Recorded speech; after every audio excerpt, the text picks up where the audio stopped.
Good morning, as it's still morning here for another half hour perhaps. From sunshiny Finland. All of July has been extremely rainy in pretty much all of the country. Extremely rainy, and all of spring and early summer has been extremely dry. Up until July, we had it was prohibited to barbecue because of the fire hazard. I think I mentioned that in a previous video.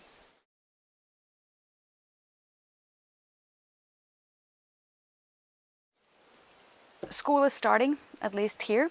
They start on August 10th, which is Monday, and so the government has, after long pondering and long discussions, they've issued a recommendation to wear masks in public transport, especially during the start of the school.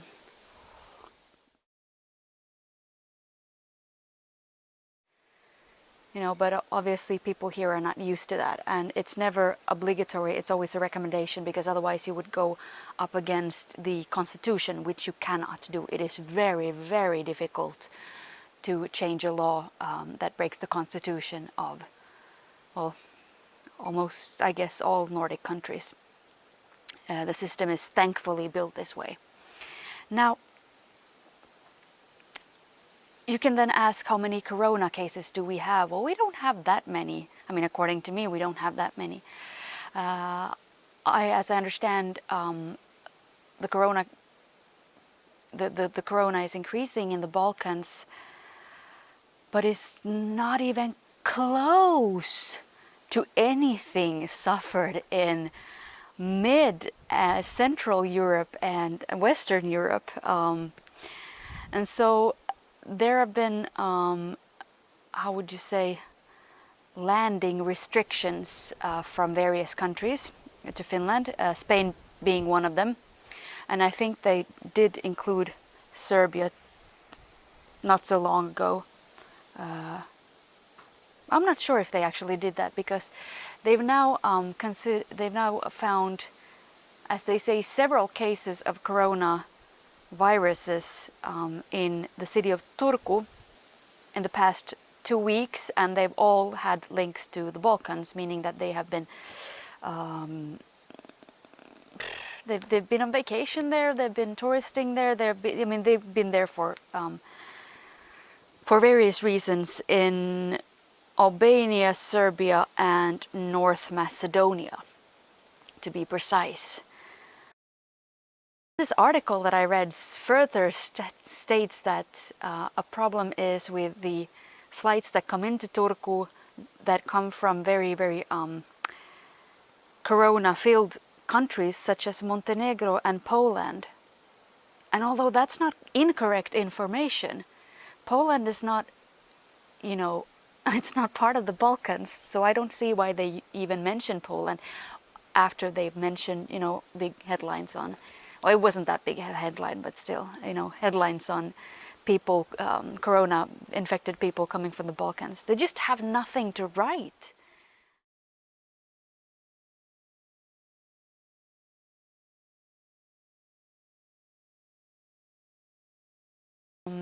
Sweden has also been one of those blacklisted countries, obviously. Not just because we're neighboring countries, but also because of shared history and all. We have people living there. I mean, I would live in Stockholm if I wasn't here. People working there, Swedish people working in Finland, family in, we just travel back and forth. Keep in mind that Finland is officially a bilingual country, which means that Swedish and Finnish are the official languages. Swedes can enter Finland if they have family here, if they have property here, things like this. And some people have already been turned back on the border, and that's sort of historical, because before this corona nonsense, we had no restrictions whatsoever. We could just, pass through the gates of each other's borders. coming and going, no problem. You don't even have to, show proper identification. Basically, we have a special relationships.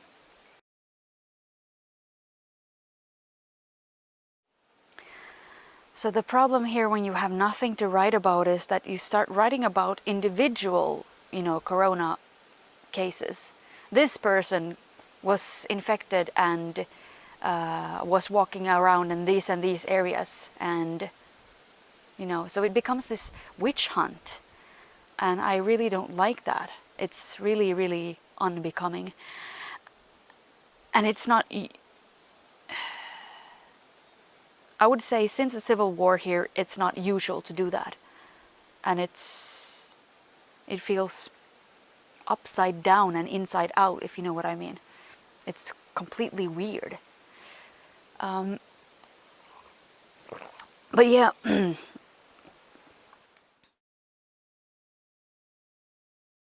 since I came back to Finland, I've sat 14 days in quarantine. I am, located at a place where being in quarantine, actually being outside of quarantine, is very difficult because there are absolutely no people here. But no, I have not gone to shops during that time. I haven't really engaged in any kind of social activity. And after 14 days I was allowed to do that, but it's still very, very difficult to engage in any social activity here. But yeah, what can you say? What do you do out in the, But truthfully, I have been working. I've been working a lot. I've done some media gigs. I've been part of some projects, and I'm currently working on a project which is a little bit of a secret, but which I might just reveal sort of a trailer on, and ask for your opinion. You'd be my test audience at the... I'm not going to give a deadline.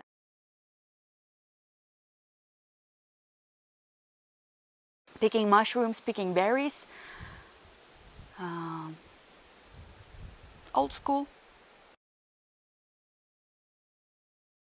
Because of Corona, a lot of berries are going to be left unpicked, and the berry prices are going to, skyrocket. And you know what? It's sad that the berries go to waste. I guess bears and wolves can eat them. But you know what? So that we can buy them for cheaper. I think that's just simply put wrong. It is equally as wrong as being able to buy a t-shirt from H&M for $4.99. I'm talking euros now.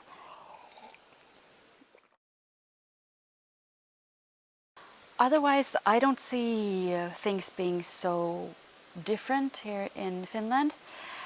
I have been into towns. People maybe, they keep a distance, and they keep a safe distance, and they have sanitizing alcohol for your hands everywhere. And that's pretty much it. No large gatherings. People, I guess, are afraid of large gatherings as well. So no problem. Which of course is why, when media doesn't have anything sensational to write about Corona, they write about, we had, 3 cases last week, and now we have 7 cases. We're, almost up to double. We have doubled our amount of Corona cases in Finland.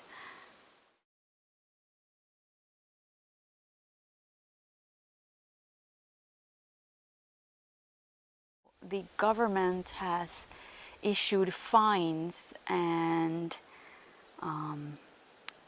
penalties for unemployment.